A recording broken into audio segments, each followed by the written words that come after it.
Parem antes de mergulharem na traição. Se chegaram até aqui é porque procuram uma história de dor, engano e, finalmente, um triunfo que vos vai tirar o fôlego. Mas, para que esta história de justiça ressoe, ativem o sininho. Subscrevam agora para não perderem nenhuma lição de vida. Carreguem em gosto neste vídeo. Se acreditam que a força de uma mãe adotiva pode com tudo, demonstrem-no. Comentem o vosso país. Digam-me de onde estão a ver esta história de Évora. Quero saber de vocês. O vosso apoio mantém viva esta verdade. Comecemos. A crua verdade. O preço de um novo começo. A minha irmã Isabel fugiu com o meu marido, Rui, deixando-me o seu filho moribundo. 15 anos depois ousaram troçar de mim, perguntando pelo menino que abandonaram à sua sorte, até que ele, um homem feito, cruzou a porta. As caras deles foram uma obra de arte. Foi um caminho longuíssimo, e tudo começou há 15 anos, numa terça-feira de finais de outubro, que se sentia tão cinzenta quanto qualquer outra. Lembro-me do guincho agudo dos travões do meu velho utilitário, enquanto entrava na calçada da nossa casa nos arredores de Évora. Era uma daquelas tardes de outono alentejano, frescas e com aquele aroma penetrante, a chuva iminente e folhas caídas. Eu, Helena, estava exausta. Conhecem aquela fadiga que se instala profundamente nos ossos depois de um turno eterno no cartório? Uma pesadez que nem a infusão de todo o mundo conseguiria dissipar. A minha única ambição para o resto da noite era tirar aqueles sapatos de trabalho desconfortáveis, aquecer alguma sopa de tomate que sobrara e talvez ver um programa de televisão que não exigisse pensar. Supunha-se que a minha irmã, Isabel, já teria passado para buscar o seu filho, o meu sobrinho Mateus. Ela andava a deixá-lo aos meus cuidados com uma frequência alarmante nos últimos meses. E embora o meu coração adore o pequeno Mateus, devo admitir que ansiava por aquela tranquilidade de uma casa vazia. O meu marido, Rui, já devia ter voltado da consultoria. Imaginei-o na sala, certamente com os pés no sofá, absorvido no canal de desporto. Mas quando rodei a chave na fechadura, o primeiro que me atingiu foi o silêncio. Não era o silêncio pacífico de uma casa a descansar. Era um silêncio denso, oco, que se sentia completamente fora do lugar. O ar estava imóvel e frio. Não se ouvia a televisão. Não havia o menor rasto do cheiro do jantar a cozinhar. Nada. Oi? Chamei, deixando cair a minha mala sobre a mesinha da entrada. Isabel, já cheguei a casa? Apenas o eco da minha própria voz me respondeu. Um nó de intranquilidade apertou-se-me no estômago. Atravessei a sala, os meus saltos de trabalho a afundarem-se ligeiramente no tapete. Tudo estava impecavelmente arrumado. Demasiado arrumado. Uma revista de decoração sobre a mesa de centro estava colocada num ângulo perfeito, os comandos à distância alinhados numa fila cuidada. Rui era muitas coisas, mas jamais foi um homem obcecado com a ordem, e foi então que o avistei. O pequeno Mateus. Tinha apenas 5 anos, todo olhos grandes e assustados, emoldurados por um cacho de cabelo loiro acinzentado. Estava enrolado no grande cadeirão junto à janela, esse que chamávamos o cadeirão do avô. Estava a segurar uma almofada contra o seu peito com tanta força que os seus pequenos nós dos dedos estavam brancos. Não estava a chorar, só me observava, à espera. O meu coração deu um salto doloroso. Corri para ele e ajoelhei-me. Mateus, querido, onde estão todos? Onde está a tua mãe? Ele só me olhou fixamente. O seu lábio inferior tremia. Via-se tão pequeno, tão abandonado naquela cadeira tão grande. Afastei-lhe o cabelo da testa. Estava úmido, como se tivesse estado a suar. "O tio Rui está aqui?" perguntei, desta vez com a minha voz mais suave. Negou com a cabeça, um movimento diminuto e trêmulo. Depois, sem dizer uma palavra, desenrolou uma das suas mãozinhas da almofada. Segurava um pedaço de papel dobrado num quadrado apertado e amarrotado. Estendeu-mo. Peguei-o. O papel estava quente pelo contacto com a sua pele. Por um segundo, fiquei a olhar para ele. Aquele nó de inquietude no meu estômago era agora uma pedra fria e pesada, de terror. Sabia com uma certeza que desafiava toda a lógica que o que estivesse escrito naquele papel ia mudar tudo. E, meu Deus, eu estava certa. Os meus dedos tremeram ao desdobrar a nota. Era a letra de Isabel, com aquelas letras grandes e ligadas que sempre pareciam tão alegres, tão despreocupadas. Mas as palavras que continha eram tudo menos felizes. "Helena, sinto muito fazer isto por carta. Sei que é cobarde. Quando leres isto, o Rui e eu já estaremos muito longe. Estamos apaixonados, Helena. Há já algum tempo. Vamos começar uma vida nova, num lugar onde possamos ser felizes. Não posso levar o Mateus agora. Não é o ambiente adequado para uma criança. Sei que tu vais cuidar dele. Tu és melhor nisto, de qualquer forma. Por favor, não tentes encontrar-nos. Isabel." Li uma vez, depois duas. As palavras misturaram-se diante dos meus olhos, esbatendo-se num amontoado sem significado. Parecia uma piada macabra. A minha irmã e o meu marido? Não era possível. Éramos família. Rui e eu estávamos casados há 10 anos. Tínhamos tido as nossas diferenças como qualquer casal, mas eu amava-o. Acreditei que ele me amava. E Isabel era a minha irmã mais nova, a quem eu devia proteger. As minhas pernas ficaram fracas. Despenhei-me no chão com a carta ainda apertada na mão. Um zumbido começou nos meus ouvidos. Olhei para Mateus, que continuava a observar-me com aqueles olhos enormes e graves. Ele não entendia as palavras, mas entendia a sensação na sala. Entendia o desastre. A minha mente correu a toda velocidade a tentar encontrar uma explicação.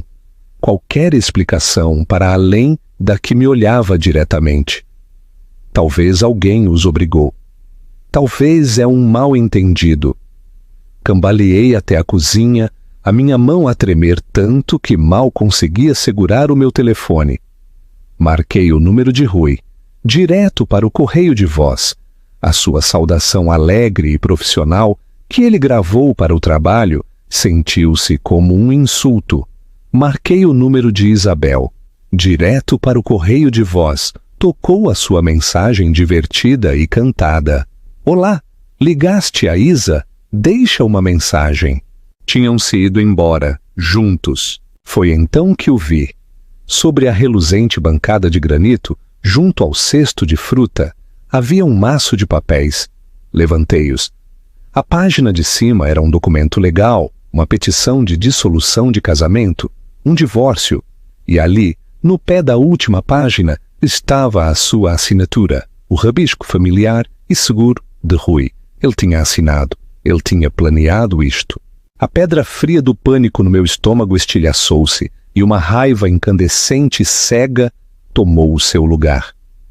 Não se limitaram a ir embora. Tinham conspirado.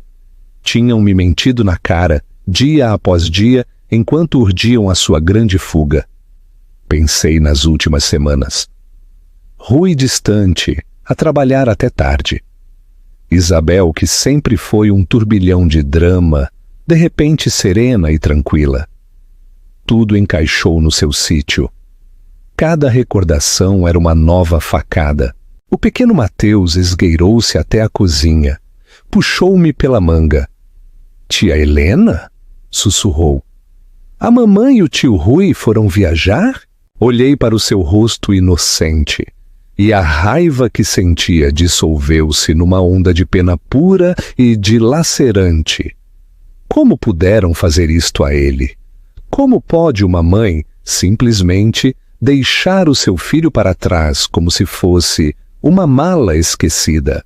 Levantei-o nos meus braços e abracei-o forte, afundando o meu rosto no seu cabelo suave.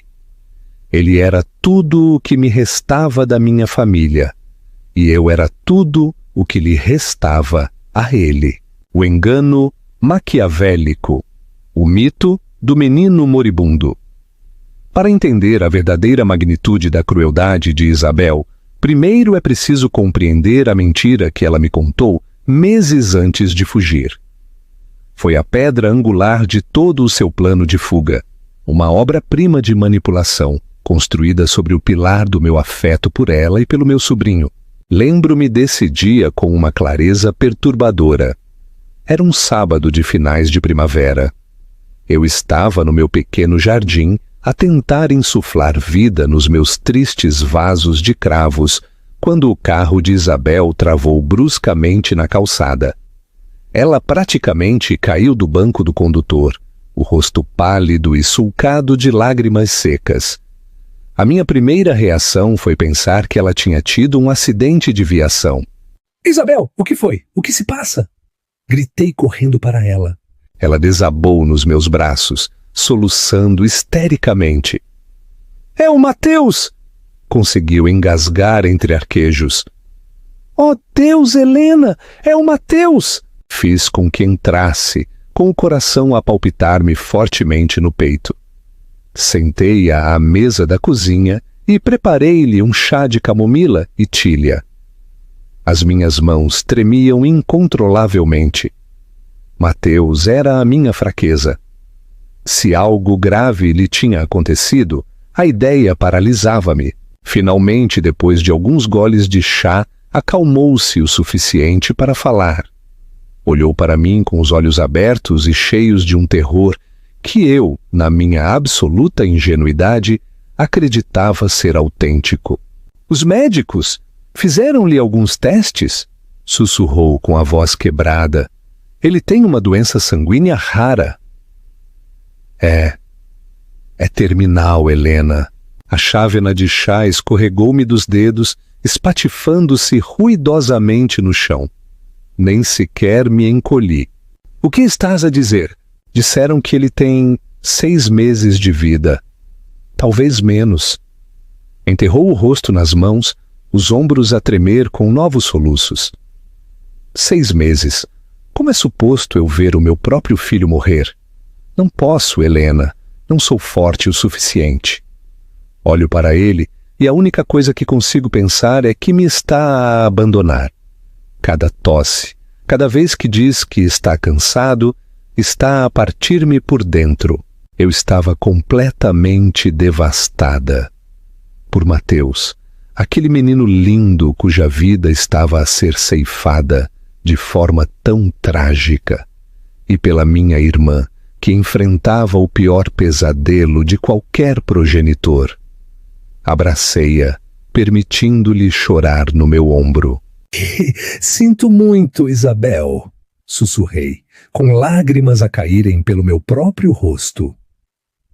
Vamos superar isto, o que precisares. Estou aqui. Vamos procurar uma segunda opinião.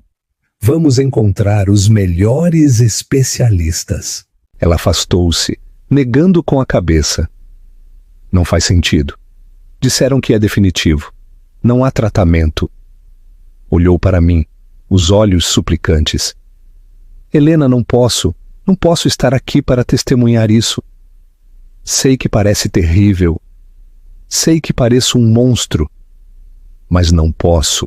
E então ela lançou a frase que selou os nossos destinos. Podias ajudar-me com ele? Só por um tempo? Deixa-me ter algum espaço para assimilar isto. Só preciso de uma pausa do lembrete constante. Claro! Disse que sim. Que outra resposta era possível? A minha irmã estava à beira do colapso e o filho dela estava a morrer. Disse-lhe para o trazer quando precisasse de se afastar. Faria qualquer coisa para aliviar a sua carga emocional. Não fazia ideia de que não estava a aliviar a sua carga. Estava a limpar o seu caminho de fuga. Ela não era uma mãe em luto. Era uma estrategista brilhante e fria e tinha me manipulado na perfeição. A partir desse dia, o meu lar tornou-se o segundo lar de Mateus. No início era apenas por um fim de semana ocasional. Isabel deixava-o numa sexta-feira à tarde, os seus olhos avermelhados e inchados.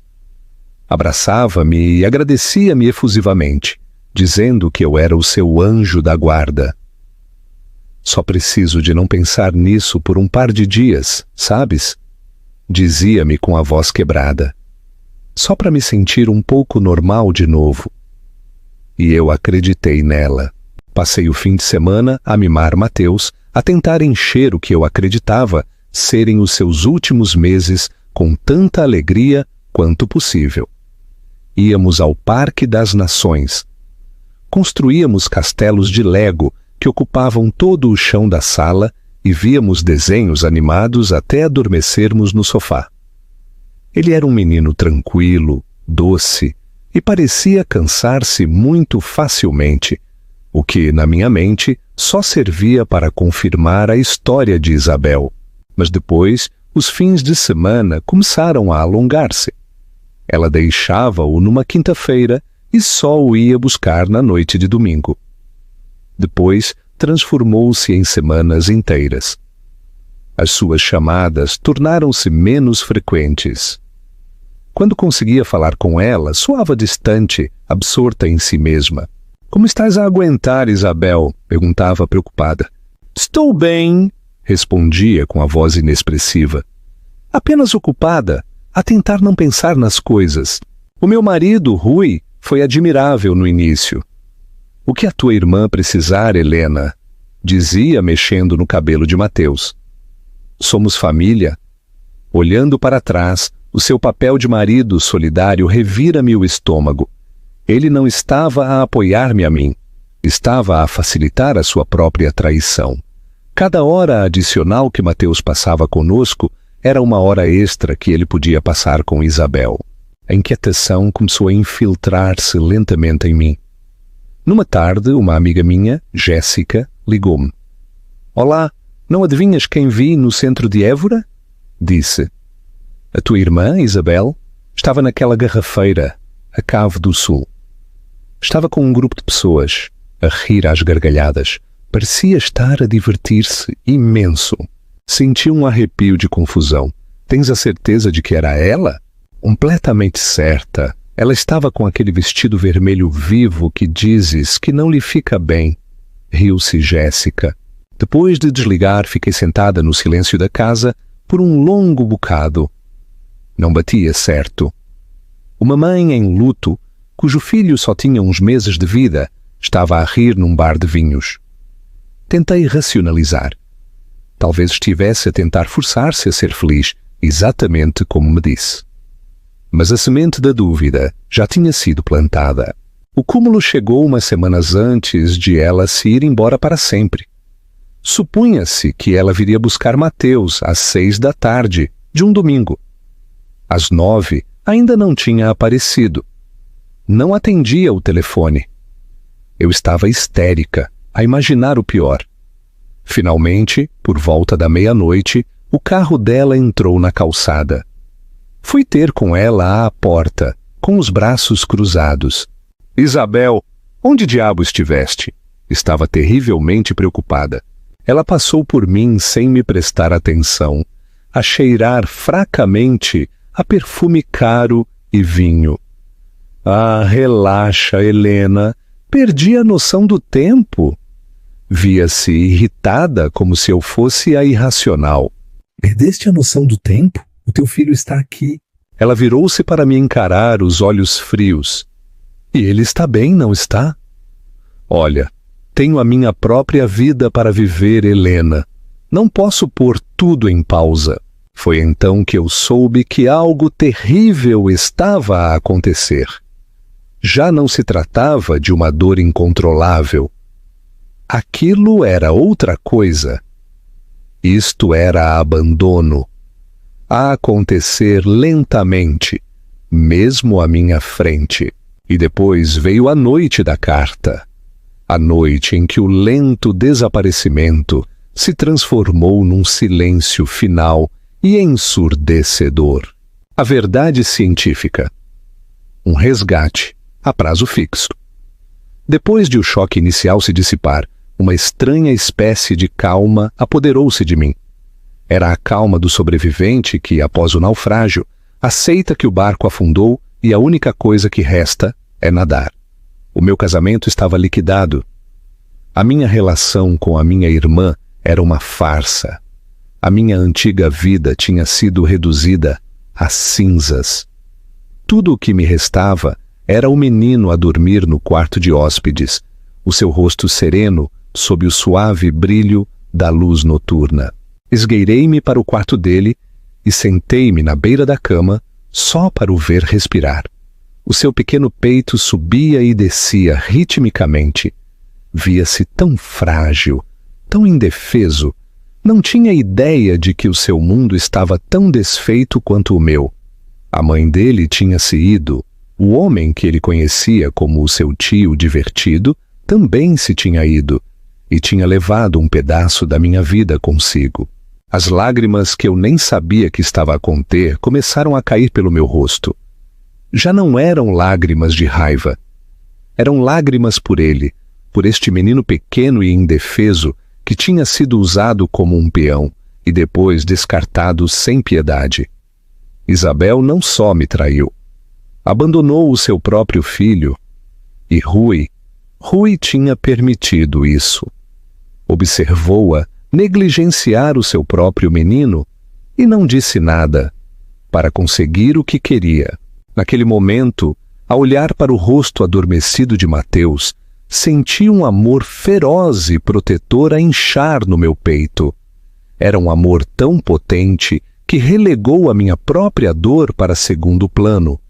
O meu luto era um luxo que eu não podia permitir-me naquele instante. Este pequeno precisava de mim. Estendi a mão e afastei-lhe suavemente um cacho de cabelo da testa. Ele mexeu-se em sonhos, murmurando algo ininteligível. Inclinei-me e sussurrei no silêncio do quarto. Foi um juramento, uma promessa solene para ele. E para mim.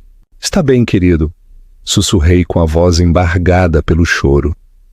Agora somos só tu e eu, mas nunca, jamais te vou deixar.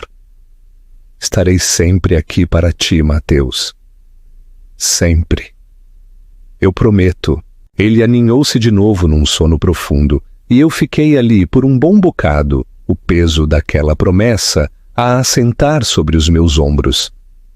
Sentia-se pesado, até aterrorizante. Eu estava nos meus 40, de repente, uma mulher solteira, e agora uma mãe solteira, para uma criança que o mundo acreditava estar a morrer. Não fazia ideia de como o conseguiria. A pressão financeira por si só era avassaladora. O meu salário era estável, mas estava desenhado para 2 pessoas, não para uma pessoa e uma criança com necessidades médicas importantes. Não havia menção de pensão alimentícia, nem de custódia partilhada. Só havia silêncio e um menino pequeno a dormir no meu quarto de hóspedes. Mas enquanto estava sentada na escuridão, eu sabia uma coisa com certeza. Não lhe falharia. Eu derramaria cada grama de amor e força que tivesse para lhe dar a melhor vida possível durante o tempo que lhe restasse. A minha vida anterior tinha terminado. A nova acabara de começar. 15 anos de milagres. A criação do herói. Os primeiros meses foram uma névoa de aprendizagem de uma nova rotina. A nossa casa, que tinha sido silenciosa e ordenada, encheu-se de repente com o feliz caos de uma criança de 5 anos. Havia blocos de Lego por toda a parte, canções de desenhos animados presas na minha cabeça e um zumbido constante e baixo de ansiedade pela saúde de Mateus. Segui as instruções de Isabel à risca. Ela tinha deixado uma nota com uma lista dos poucos alimentos que ele supostamente comeria, uma lista muito curta e muito estranha. Doce de morango, bananas e pão branco, simples, sem côdea. É a única coisa que ele come, tinha me dito numa ocasião, meses antes de ir embora. Nem penses em dar-lhe outra coisa. Ele vai vomitar. Então eu não o fiz. Preparava-lhe pequenos pratos de bananas e sanduíches de doce. Ele comia-os, mas sem entusiasmo real. E ele estava sempre tão cansado. Tinha um breve surto de energia durante 20 minutos e depois murchava, precisando de se deitar no sofá. A sua pele era pálida, quase translúcida, e tinha olheiras sob os olhos. Tudo nele parecia confirmar aquele diagnóstico terrível. Mas o meu instinto dizia-me que algo estava errado. Era mais do que uma sensação. Era um instinto profundo e primário. Um instinto maternal, suponho, embora eu não fosse a mãe biológica dele. Observava-o a empurrar um carro de brincar com desinteresse e pensava: isto não está certo. As crianças, mesmo as doentes, deviam ter mais vitalidade. Comecei a investigar por conta própria. Passei horas na internet, tarde da noite, depois de Mateus adormecer, à procura de doenças sanguíneas raras. Nada do que encontrei correspondia perfeitamente aos seus sintomas.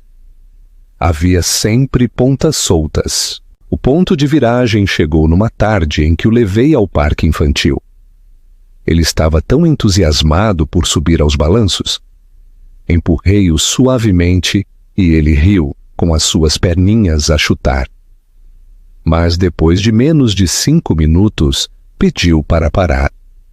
Estou cansado, tia Helena, disse, num sussurro fatigado.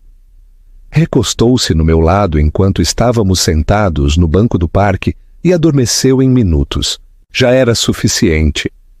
Não podia ficar de braços cruzados e vê-lo apagar-se. Isabel dissera que não fazia sentido procurar uma segunda opinião. Mas Isabel era uma mentirosa e uma cobarde. Eu não confiava numa única palavra que ela tinha dito. No dia seguinte, marquei uma consulta. Não fui ao nosso médico de família local. Queria uma visão fresca, uma especialista de topo. Encontrei a doutora Carmen Soares, uma hematologista pediátrica altamente recomendada, no Hospital de Santa Maria, em Lisboa. Era um gasto tremendo. Tive de usar dinheiro que tinha estado a poupar durante anos, dinheiro de uma pequena herança que a minha avó me tinha deixado. Mas não importava. Isto era mais crucial do que qualquer conta-poupança. Agasalhei Mateus e conduzi até ao centro da cidade. Lembro-me de estar sentada na sala de espera, com as mãos úmidas e o coração a palpitar-me fortemente contra as costelas. Mateus estava no meu colo, a olhar calmamente para um livro de imagens. Estava aterrorizada com o que a médica pudesse dizer. Uma parte de mim temia que confirmasse os meus piores medos. Mas uma parte maior de mim gritava que era a coisa certa a fazer. Eu tinha que saber a verdade, por mais dolorosa que fosse. A doutora Soares era uma mulher de rosto bondoso, com olhos penetrantes e inteligentes. Ouviu pacientemente enquanto lhe explicava a situação, gaguejando ao relatar o diagnóstico que Isabel me tinha dado. Observei o seu rosto com atenção, mas ela manteve-se neutra. Profissional. Depois começou o seu exame a Mateus. Foi suave e exaustiva, conseguindo fazê-lo rir enquanto verificava os seus reflexos. Mediu-lhe a tensão arterial, ouviu o seu coração e apalpou-lhe os gânglios do pescoço. Quando terminou, enviou-nos para o corredor para fazer análises ao sangue. Mateus foi corajoso. Só fez uma pequena careta quando a agulha entrou. Esperamos o que pareceu uma eternidade. Finalmente, uma enfermeira chamou-nos de volta ao consultório da doutora Soares. Ela tinha os resultados na mão. O meu coração estava na garganta. A doutora Soares olhou para mim, a sua expressão séria. Helena, disse, a sua voz suave, mas firme. Analisei o perfil sanguíneo de Mateus. Fizemos um painel completo.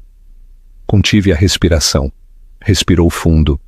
Não tenho a certeza de onde a sua irmã obteve a informação, mas Mateus não tem uma doença sanguínea terminal.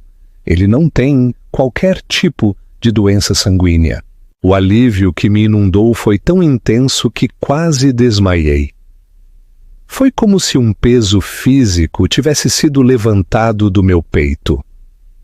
Comecei a chorar. Lágrimas silenciosas de pura alegria a caírem pelo meu rosto. Mateus ia viver. Ia ficar bem, mas a doutora Soares não tinha terminado. Ela inclinou-se para a frente, os olhos cheios de uma mistura de simpatia e indignação. No entanto, disse, baixando a voz, Mateus é uma criança muito doente. Os resultados dele são alarmantes. Ele está a sofrer de desnutrição grave. Tem anemia e deficiências significativas de vitaminas e minerais em geral. A sala ficou fria novamente. Desnutrição. Ela olhou para mim com ênfase. Esta criança não está a morrer de doença, minha senhora. Está a morrer de fome. A palavra pairou no ar entre nós. De fome. E naquele instante, cada peça do puzzle encaixou. A sua fadiga, a sua pele pálida, a sua falta de apetite por qualquer coisa que não fosse açúcar e amido. Não era uma doença. Era negligência. Negligência criminosa. O alívio que senti momentos antes foi substituído por uma raiva branca e cega. Isabel não só me mentiu para se livrar do filho, ela estava a matá-lo de fome sistematicamente. Quer fosse por ignorância ou por pura malícia, eu não sabia. E, francamente, eu não me importava. Ela tinha-o ativamente prejudicado, colocando a sua vida em perigo com o seu egoísmo e engano. A história dos 6 meses de vida não era apenas uma mentira para que eu o acolhesse. Era o resultado potencial da sua própria criação. O meu caminho a seguir foi de repente cristalino. Eu já não era apenas a sua cuidadora, eu era a sua resgatadora. A minha consulta com um advogado sobre os papéis de divórcio que Rui tinha deixado teria de esperar. A minha primeira e única prioridade era desfazer o dano que a minha irmã tinha causado. Eu ia salvar este pequeno. Eu ia dar-lhe uma vida real, cheia de saúde e amor, tudo o que a sua própria mãe lhe tinha negado. 15 anos de milagres. A criação do herói. Os anos que se seguiram foram um testemunho do poder curativo do amor incondicional e, literalmente, do caldo de galinha caseiro. Armada com o diagnóstico da doutora Soares e um plano nutricional detalhado, declarei guerra à desnutrição. A minha cozinha, que tinha sido silenciosa e ordenada, encheu-se de repente com o feliz caos de uma criança de 5 anos. Havia blocos de Lego por toda a parte, canções de desenhos animados presas na minha cabeça e um zumbido constante e baixo de ansiedade pela saúde de Mateus. Segui as instruções de Isabel à risca. Ela tinha deixado uma nota com uma lista dos poucos alimentos que ele supostamente comeria. Uma lista muito curta e muito estranha. Doce de morango, bananas e pão branco simples, sem côdea. É a única coisa que ele come, tinha-me dito numa ocasião, meses antes de ir embora. Nem penses em dar-lhe outra coisa, ele vai vomitar. Então eu não o fiz. Preparava-lhe pequenos pratos de bananas e sanduíches de doce. Ele comia-os, mas sem entusiasmo real. e ele estava sempre tão cansado. Tinha um breve surto de energia durante 20 minutos e depois murchava, precisando de se deitar no sofá. A sua pele era pálida, quase translúcida, e tinha olheiras sob os olhos. Tudo nele parecia confirmar aquele diagnóstico terrível. Mas o meu instinto dizia-me que algo estava errado. Era mais do que uma sensação. Era um instinto profundo e primário. Um instinto maternal, suponho, embora eu não fosse a mãe biológica dele. Observava-o a empurrar um carro de brincar com desinteresse e pensava: isto não está certo. As crianças, mesmo as doentes, deviam ter mais vitalidade. Comecei a investigar por conta própria. Passei horas na internet, tarde da noite, depois de Mateus adormecer, à procura de doenças sanguíneas raras. Nada do que encontrei correspondia perfeitamente aos seus sintomas. Havia sempre pontas soltas. O ponto de viragem chegou numa tarde em que o levei ao parque infantil. Ele estava tão entusiasmado por subir aos balanços. Empurrei-o suavemente e ele riu, com as suas perninhas a chutar. Mas depois de menos de 5 minutos, pediu para parar. Estou cansado, tia Helena, disse num sussurro fatigado. Recostou-se no meu lado enquanto estávamos sentados no banco do parque e adormeceu em minutos. Já era suficiente. Não podia ficar de braços cruzados e vê-lo apagar-se. Isabel dissera que não fazia sentido procurar uma segunda opinião, mas Isabel era uma mentirosa e uma cobarde. Eu não confiava numa única palavra que ela tinha dito. No dia seguinte, marquei uma consulta. Não fui ao nosso médico de família local. Queria uma visão fresca, uma especialista de topo. Encontrei a doutora Carmen Soares, uma hematologista pediátrica altamente recomendada, no Hospital de Santa Maria, em Lisboa. Era um gasto tremendo. Tive de usar dinheiro que tinha estado a poupar durante anos, dinheiro de uma pequena herança que a minha avó me tinha deixado. Mas não importava. Isto era mais crucial do que qualquer conta poupança. Agasalhei Mateus e conduzi até o centro da cidade. Lembro-me de estar sentada na sala de espera, com as mãos úmidas e o coração a palpitar-me fortemente contra as costelas. Mateus estava no meu colo, a olhar calmamente para um livro de imagens. Estava aterrorizada com o que a médica pudesse dizer. Uma parte de mim temia que confirmasse os meus piores medos, mas uma parte maior de mim gritava que era a coisa certa a fazer. Eu tinha que saber a verdade, por mais dolorosa que fosse. A doutora Soares era uma mulher de rosto bondoso, com olhos penetrantes e inteligentes.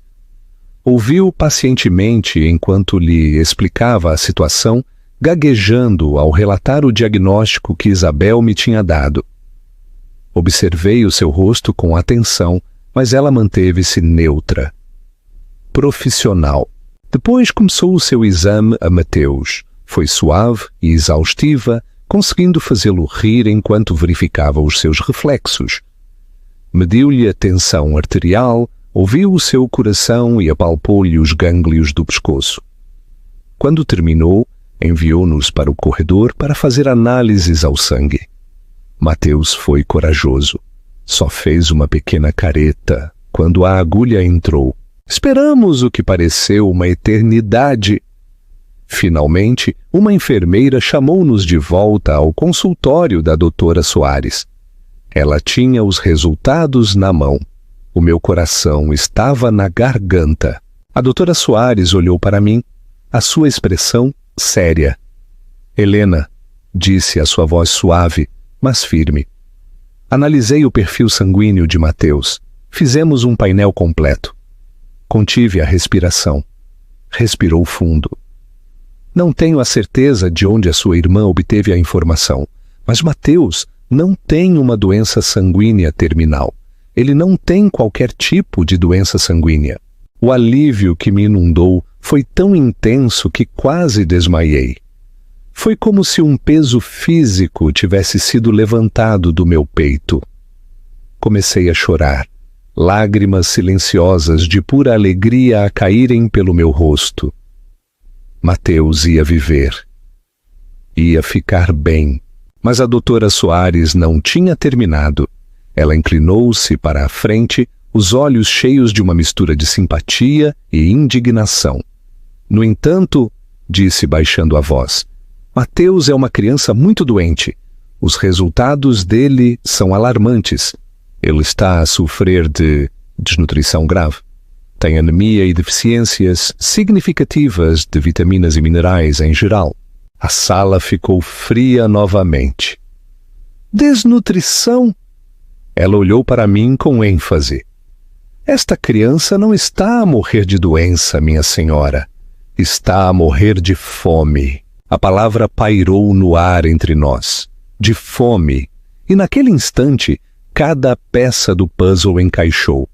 A sua fadiga, a sua pele pálida, a sua falta de apetite, por qualquer coisa que não fosse açúcar e amido. Não era uma doença, era negligência. Negligência criminosa. O alívio que senti momentos antes foi substituído por uma raiva branca e cega. Isabel não só me mentiu para se livrar do filho. Ela estava a matá-lo de fome sistematicamente. Quer fosse por ignorância ou por pura malícia, eu não sabia. E, francamente, eu não me importava. Ela tinha-o ativamente prejudicado, colocando a sua vida em perigo com o seu egoísmo e engano. A história dos 6 meses de vida não era apenas uma mentira para que eu o acolhesse. Era o resultado potencial da sua própria criação. O meu caminho a seguir foi, de repente, cristalino. Eu já não era apenas a sua cuidadora, eu era a sua resgatadora. A minha consulta com um advogado sobre os papéis de divórcio que Rui tinha deixado teria de esperar. A minha primeira e única prioridade era desfazer o dano que a minha irmã tinha causado. Eu ia salvar este pequeno. Eu ia dar-lhe uma vida real, cheia de saúde e amor, tudo o que a sua própria mãe lhe tinha negado. 15 anos de milagres. A criação do herói. Os anos que se seguiram foram um testemunho do poder curativo do amor incondicional e, literalmente, do caldo de galinha caseiro. Armada com o diagnóstico da doutora Soares e um plano nutricional detalhado, declarei guerra à desnutrição. A minha cozinha, que antes eu só usava para aquecer comida de takeaway, tornou-se o meu centro de operações. Comprei livros de culinária, vi programas de culinária. Aprendi a diferença entre lume brando e ebulição. Tornei-me uma perita em alimentos densos em nutrientes. Todas as manhãs preparava um caldo nutritivo, cheio de vegetais frescos, galinha e ervas. A princípio, fazer Mateus comer foi uma batalha. O corpo dele estava tão habituado a junk food que a comida a sério lhe sabia estranha. Ele afastava a colher, o seu rostinho a enrugar-se com desgosto. Mas eu fui paciente, fui implacável. Transformava aquilo num jogo. Aí vem o avião a caminho do hangar, dizia, a fazer voar a colher em direção à boca dele. Lentamente, com grande esforço, ele começou a comer. 1 gole de sopa num dia, 2 goles no seguinte. Nunca esquecerei a primeira vez que ele terminou uma taça pequena inteira. Olhou para mim com um sorriso tímido no rosto, um pouco de cenoura no queixo. Bom trabalho, Mateus! Celebrei, o coração a inchar de orgulho. Estás a ficar tão forte. À medida que o seu corpo sarava, o seu espírito começou a florescer. O menino pálido e apático começou a desaparecer, substituído por uma criança com bochechas rosadas e olhos brilhantes e curiosos. Empezamos com passeios curtos, depois mais longos. Ele tinha energia, queria correr, trepar e explorar. Um dia, devia ter uns 7 anos, estava a chutar uma bola de futebol no quintal. Não só a chutava, perseguia-a com uma determinação feroz, o seu riso a ecoar no ar da tarde. Eu estava sentada no alpendre a observá-lo, quando se virou para mim, o rosto vermelho pelo esforço e pela alegria. "Olha isto, tia Helena!" gritou e chutou a bola com todas as suas forças. Ela navegou pelo ar e aterrou mesmo no meu vaso de petúnias. Ambos rebentamos a rir. Foi em momentos como esse, momentos simples e comuns, onde senti a alegria mais profunda. Era por isto que eu tinha lutado. Esta era a minha vitória. Por volta do seu 8º aniversário, ele começou a chamar-me mamã. Aconteceu de forma tão espontânea que quase não dei por isso. Estávamos no supermercado e ele tocou-me na manga para chamar a minha atenção. "Mamã, podemos comprar os cereais açucarados?" perguntou a apontar para uma caixa colorida e brilhante. Parei o carrinho e olhei para ele. A palavra simplesmente ficou a pairar entre nós. Sentiu-se correto. Sorri. Os meus olhos encheram-se de lágrimas. Não podemos comprar os cereais açucarados, disse mexendo no cabelo dele. Mas podes escolher a fruta que quiseres. Desde esse dia, eu fui mamã. A palavra tia ficou reformada para sempre. Éramos uma família pequena, não convencional, improvisada, mas uma família, afinal de contas. Nunca mais me casei, nem sequer senti a necessidade de namorar. A minha vida estava completa. Criar Mateus. Vê-lo crescer de um menino frágil para um jovem forte, amável e inteligente, deu-me um sentido de propósito que nunca antes conheci. Ele jogou futebol na escola secundária, teve boas notas, tinha amigos, tinha uma vida real, vibrante e maravilhosa, e foi o maior presente que alguma vez me deram. A emboscada do supermercado. 15 anos. É uma vida inteira, não é? Tempo suficiente para as feridas sararem, para as memórias se suavizarem nas arestas. Tempo suficiente para um menino de 5 anos se tornar um homem de 20. Mateus estava no 2º ano da universidade, a estudar pré-medicina, nada menos. Vivia em casa para poupar e o nosso pequeno andar continuava cheio da sua presença. Os seus tênis gigantes à porta, os seus livros de texto empilhados na mesa de jantar, o som da música dele a flutuar do seu quarto. Eu estava em paz, de verdade. A raiva que outrora sentia por Isabel e Rui tinha desaparecido numa dor surda e distante. Raramente pensava neles. Quando pensava, era com uma espécie de curiosidade distante. Perguntava-me o que teria sido feito deles, como seriam as suas vidas, mas nunca tive um desejo real de o descobrir. E então, num sábado à tarde, o passado embateu lentamente no meu presente. Eu estava no supermercado, no corredor dos laticínios, a tentar decidir entre leite gordo e meio gordo. Era um momento completamente comum, num dia completamente comum. Helena, és tu? A voz era mais velha, um pouco mais rouca, mas eu reconhecia instantaneamente. Um choque frio atravessou-me, tão intenso que senti os meus dedos ficarem dormentes. Congelei, a mão suspensa sobre as caixas de leite. Lentamente virei-me. Era ela, Isabel. Tinha engordado, com linhas finas gravadas em redor dos olhos e da boca. O seu cabelo loiro, outrora brilhante, agora de um cobre gasto e sem vida. Mas era inconfundivelmente ela.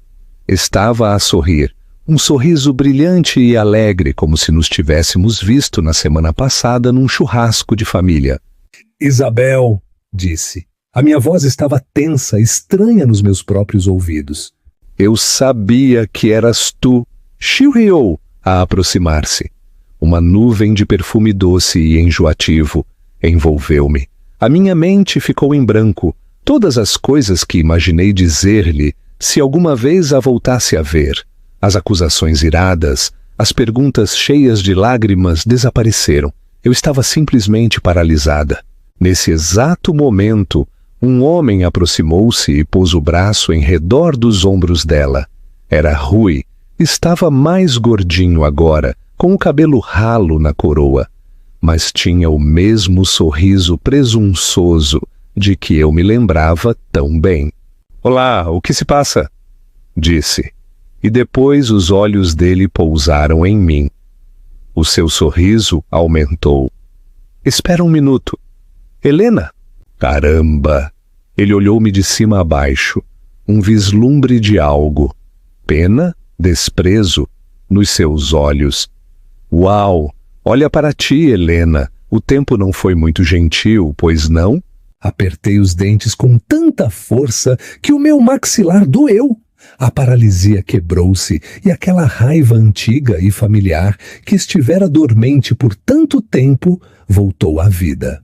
"E que pensam que estão a fazer?" Isabel riu de verdade. Foi um som leve e tilintante que me pôs os pelos em pé. "Lá vamos nós, Helena. Não sejas assim. Passaram 15 anos. Não estás contente por nos ver?" "Contente?" Fiquei sem palavras diante do descaramento dela. Ao ver a expressão de puro nojo no meu rosto, ela simplesmente sorriu de forma suficiente. "Não fiques tão chateada", disse a acenar com a mão desdenhosamente.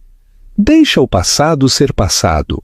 Além disso", acrescentou, os olhos a brilhar com malícia, "não estás contente por ter passado todo aquele tempo com o Mateus? Deve ter sido bom para ti ter uma criança por perto. Deu-te algo para fazer, não foi?" O sangue gelou-me. Ela estava a tentar apresentar o abandono do seu próprio filho como um favor que me tinha feito. Rui riu ao lado dela, a desfrutar claramente do meu desconforto. "Sim, Helena, como está aquele pequeno idiota já agora?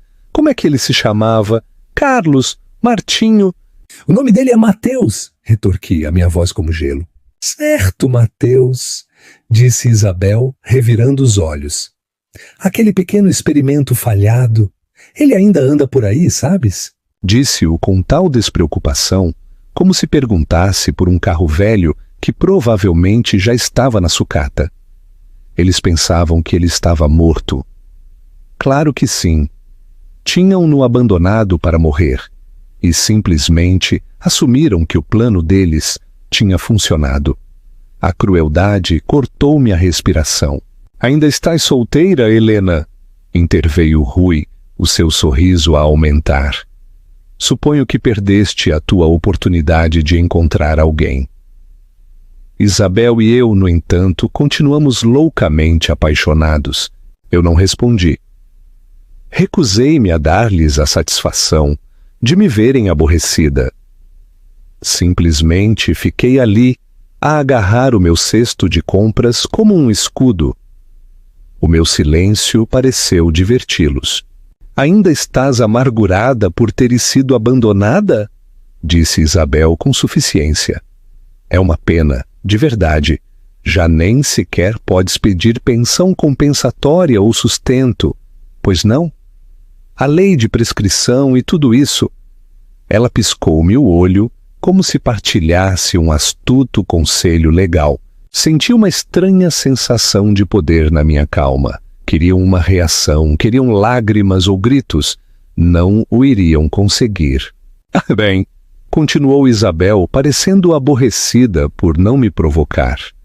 "Mateus pode ter sido um fiasco, mas a nossa filha está perfeitamente saudável. É desportista, sabes? Acabou de fazer 14 anos. Aquela palavra, filha, chamo-me a atenção. Era a peça de informação que eu não sabia que precisava. A arma perfeita e inesperada." Dirigi o meu olhar a Rui. "Tens uma filha?" Perguntei a minha voz neutra. Ele encheu o peito de orgulho. Sim, é a coisa mais linda que já viste. Nasceu 1 ano depois de Isabel e eu nos juntarmos. Mas enquanto ele falava, observei o rosto de Isabel. A sua máscara de alegria tinha desaparecido. Parecia nervosa, desconfortável. E eu soube, com absoluta certeza, que havia mais nesta história. Eu tinha-os encurralado. Deixei o silêncio prolongar-se por um momento a ver a compostura de Isabel a desmoronar-se. Então engravidaste logo depois de ires embora, hã? Perguntei, os meus olhos fixos nos dela. A expressão dela endureceu. Rui, alheio, interveio para defender a honra dele. Claro, é minha, como eu disse. Nasceu 1 ano depois de começarmos a nossa nova vida juntos. Perante as suas palavras, Isabel estremeceu, um movimento diminuto, quase imperceptível. Mas eu vi. A sua expressão nervosa disse-me tudo. Algo não batia certo. Dei um pequeno passo para trás a criar distância. Bem, isso é questionável, Rui, disse com calma. O sorriso dele vacilou. O que é suposto isso significar? Significa, disse, deixando cada palavra cair com peso deliberado, que enquanto Isabel me deixava o seu filho doente, ela não estava apenas sentada em casa, em luto. Estava a conhecer todo o tipo de pessoas. A cara de Rui passou da confusão ao choque. Virou-se para Isabel. De que é que ela está a falar? Não deixei Isabel responder. Falei diretamente a Rui. Queres saber o que eu fiz depois de vocês, os dois, fugirem? Depois de lidar com o choque inicial dos papéis de divórcio e da criança abandonada? Contratei um detetive privado. Só por 1 mês. Queria saber com o que estava a lidar. E ele descobriu muito. A cara de Isabel ficou branca como papel. Tu fizeste o quê? Ele contou-me tudo sobre as tardes livres de Isabel. Continuei, a minha voz firme e fria. Enquanto tu estavas no trabalho, Rui, a pensar que ela estava esgotada pelo trabalho e de luto, ela estava fora, a divertir-se, a ir a bares, restaurantes, com outros homens, deixando que eles pagassem as suas despesas. Tudo enquanto fingia ser uma mãe devota para mim e uma parceira devota para ti. Não pode ser, murmurou Rui com o rosto cinzento. Olhou para Isabel, que estava a olhar para o chão. Passamos os fins de semana juntos. Como é que ela podia ter tido tempo? Durante os dias de semana, Rui, expliquei pacientemente, como a uma criança. Enquanto tu ganhavas a vida. Voltei a minha atenção para Isabel. Tu disseste-lhe que estavas exausta de trabalhar para o bem de Mateus, não foi? Essa foi boa. Rui olhou para a sua esposa completamente atônito. Isso é verdade? Eu era apenas conveniente? Eu era apenas o teu caixa automático? Isabel permaneceu em silêncio, a evitar o olhar dele, desejando claramente que o chão a engolisse. Deixa-me adivinhar, acrescentei, a minha voz perigosamente suave. Rui era simplesmente o mais estável financeiramente de todos, não é? Aquele com o bom emprego e o salário constante. Para! Gritou Isabel, os olhos esbugalhados pelo pânico. Mas o dano já estava feito. Rui olhou fixamente para ela, a raiva e a incredulidade a lutarem no seu rosto. Diz-me que não é verdade, Isabel. Ela não respondeu. Eu até tenho gravações, disse, desferindo o golpe final. Era um blefe. Mas eles não sabiam. Conversas que o investigador gravou. Com as tuas amigas, onde tu chamaste o Rui de teu caixa automático. Isabel gelou, apercebendo-se da profundidade da sua exposição. Rui parecia que ia vomitar. A sua voz tremeu de raiva. Então a nossa filha, pode nem sequer ser minha? Isso é ridículo. Isabel agarrou o braço de Rui, desesperada. Ela é tua, Rui. Claro que é tua. Mas os seus protestos eram fracos, o seu pânico palpável. Rui não parecia convencido. Eu mantive a calma. Podes descobrir facilmente, sugeri suavemente. Um simples teste de DNA esclareceria tudo. O rosto de Isabel ficou completamente branco. A sua confiança tinha desmoronado em pó. Não há necessidade disso. Ela é tua filha. Insistiu freneticamente, mas já não importava. As suas negações não tinham significado. A confiança de Rui nela estava estilhaçada, e o meu trabalho ali tinha terminado. Eu tinha ido buscar leite. Estava a ir-me com justiça. O que vocês os dois decidirem fazer é assunto vosso, disse com firmeza, a minha voz a cortar as frenéticas protestos de Isabel. Mas lembrem-se disto, eu criei o Mateus com amor e carinho, e isso é algo que nunca me poderão tirar. Virei-me para ir embora, sentindo uma sensação de encerramento que eu não tinha percebido que me faltava. Mas assim que dei um passo, ouvi uma voz tranquila e familiar atrás de mim. Mamã, estás pronta? Virei-me e sorri, o meu coração a inchar com um orgulho feroz e protetor. Ah, Mateus, desculpa ter te feito esperar. Ele caminhou na minha direção, alto e confiante num fato bem ajustado. Acabara de chegar de um evento universitário. Pôs uma mão reconfortante no meu ombro. Isabel e Rui ficaram a olhar para ele, de boca aberta. Estavam a lutar para conciliar o jovem competente e saudável à sua frente com o menino frágil e moribundo das suas recordações. Espera! Sussurrou Isabel com a voz trêmula enquanto apontava para ele com um dedo hesitante. Aquele é o Mateus? Mateus endireitou-se, o seu olhar firme. Não se parecia em nada com o menino que ela tinha abandonado. Sim, disse, a minha voz a ecoar com orgulho. Este é o Mateus, tem 20 anos. E está a prosperar. A voz tranquila e clara de Mateus seguiu a minha. Não continha raiva, apenas uma certeza arrepiante. Lembro-me de tudo, disse, com os olhos fixos nas duas pessoas que o tinham criado e depois descartado. Embora fosse jovem. Eu sei quem vocês os dois são, a minha mãe biológica e o seu amante. Rui recuou como se tivesse sido atingido. Estava horrorizado a tentar processar as palavras serenas, mas dolorosas de Mateus. Mas tu não estavas suposto a estar doente? Gaguejou Rui, a olhar de Mateus para mim e vice-versa. Pensei que só te restassem 6 meses de vida. Não, interpus, a minha voz cortante. Mateus nunca esteve doente com uma doença terminal. Essa história dos 6 meses foi algo que Isabel inventou. Depois de ela ir embora, levei Mateus a um hospital a sério. Os médicos diagnosticaram-no com desnutrição severa, não com uma doença mortal. Tudo o que ele precisava era de comida e cuidados adequados. A cara de Isabel ficou vermelha e manchada de vergonha e constrangimento.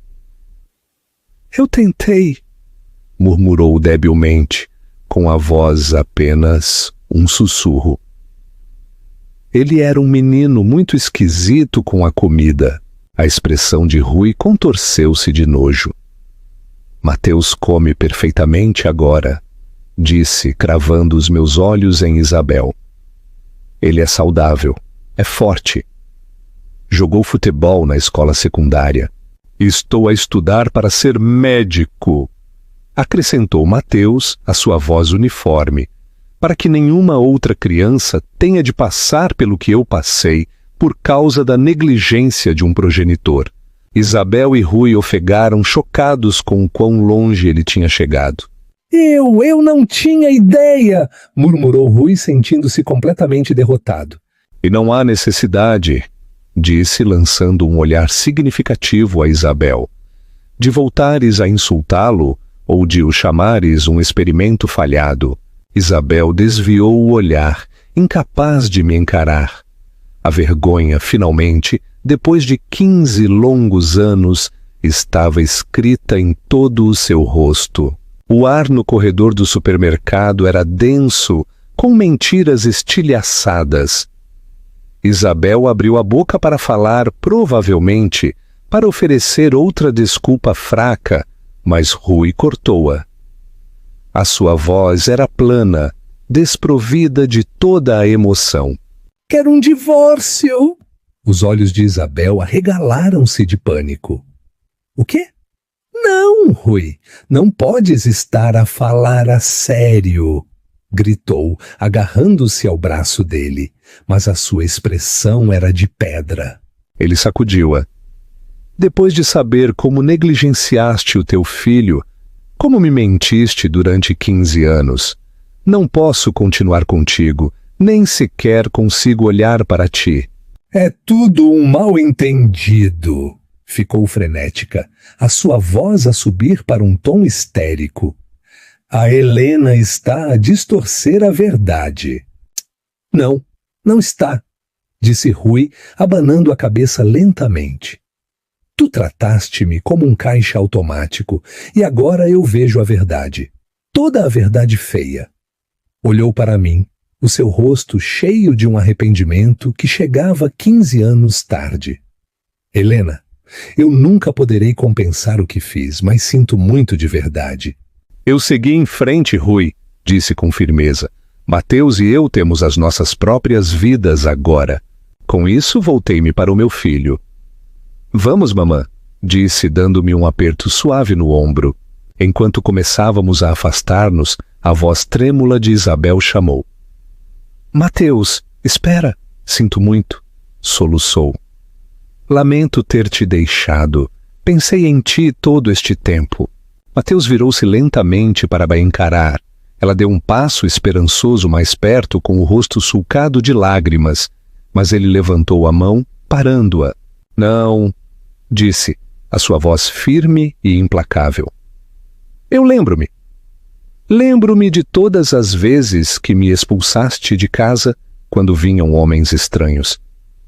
Lembro-me de me mandares calar e ficar no meu quarto. Ele olhou-a diretamente nos olhos. E lembro-me do dia em que me abandonaste. Decidi então que nunca te perdoaria. Tu chamas-lhe mamã? Perguntou desesperadamente a apontar para mim. Sim, respondeu Mateus, sem um momento de hesitação. A Helena criou-me. Ela amou-me. Ela salvou-me. Ela é a minha verdadeira mãe. Isabel ficou imóvel. O último vislumbre de esperança a morrer nos seus olhos. Finalmente, ela entendeu que não havia possibilidade de reconciliação. Não lhe restava nada ali. Não tentes ver-nos de novo, disse Mateus com firmeza. Não foi um pedido, foi uma ordem. E assim, afastamo-nos. Deixamos os destroços do naufrágio das suas vidas para trás, naquele frio chão de azulejos. Nunca olhamos para trás. O último ato, justiça e legado. Se ainda estão aqui, podiam fazer-me um enorme favor e carregar nesse botão gosto e comentar o número 1 abaixo. Permite-me saber que estão comigo nesta jornada e o vosso apoio significa muito para mim. Mantém-me em frente. Por isso, por favor, comentem e deixem-me contar-vos o que aconteceu a seguir.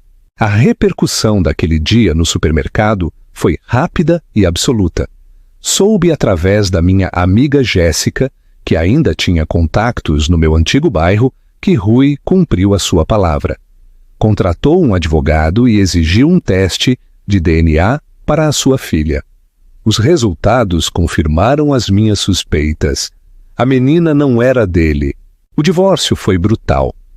Rui processou Isabel por danos, por fraude, por 15 anos de mentiras. Com o meu testemunho para o apoiar, ela não teve qualquer hipótese. Ele ficou com a casa, as poupanças, tudo. Deixou-a sem nada mais do que a roupa que vestia e as consequências das suas próprias decisões. Aparentemente, ela tentou espalhar rumores sobre ele, mas isso apenas se virou contra ela, deixando-a completamente isolada. Bloqueei o número dela e quaisquer novos perfis de redes sociais que ela criasse. O nosso capítulo fechou-se para sempre. E quanto a Mateus e a mim, as nossas vidas simplesmente continuaram a melhorar. Ele formou-se na universidade com honras e entrou para a faculdade de medicina. Conheceu uma jovem maravilhosa e ficaram noivos na primavera passada. Vê-lo tão feliz, tão bem-sucedido, tão cheio de vida e amor, é um orgulho tão profundo que às vezes me faz chorar. Continuamos a viver juntas enquanto ele terminava os seus estudos, a valorizar o nosso tempo como mãe e filho. No seu 25º aniversário, levei-o a um restaurante elegante, daqueles que nunca teríamos podido pagar nos primeiros anos. Sentamo-nos numa mesa tranquila. A luz das velas cintilava entre nós. O empregado serviu espumante nos nossos copos. Levantei o meu copo. Um brinde, disse com a voz embargada pela emoção. Ao homem incrível em que te tornaste, ao teu futuro, à tua felicidade. Estou tão orgulhosa de ti, Mateus. Ele chocou o copo com o meu, com os olhos a brilhar. Saúde, mamã, disse com a voz cheia de calor. Por nós, conseguimos. Naquele momento, rodeada pelo murmúrio tranquilo do restaurante, senti uma sensação de paz tão profunda que me preencheu cada parte. Eu tinha tomado as decisões certas. Eu tinha travado as batalhas certas. Este jovem maravilhoso, sentado à minha frente, esta bela vida que tínhamos construído a partir das cinzas da traição. Isto era tudo o que eu sempre quisera. Isto era o lar. Obrigada por ouvirem a minha história. Carreguem em gosto e subscrevam. O que acham que Mateus devia ter feito com a mãe biológica dele? Comentem abaixo.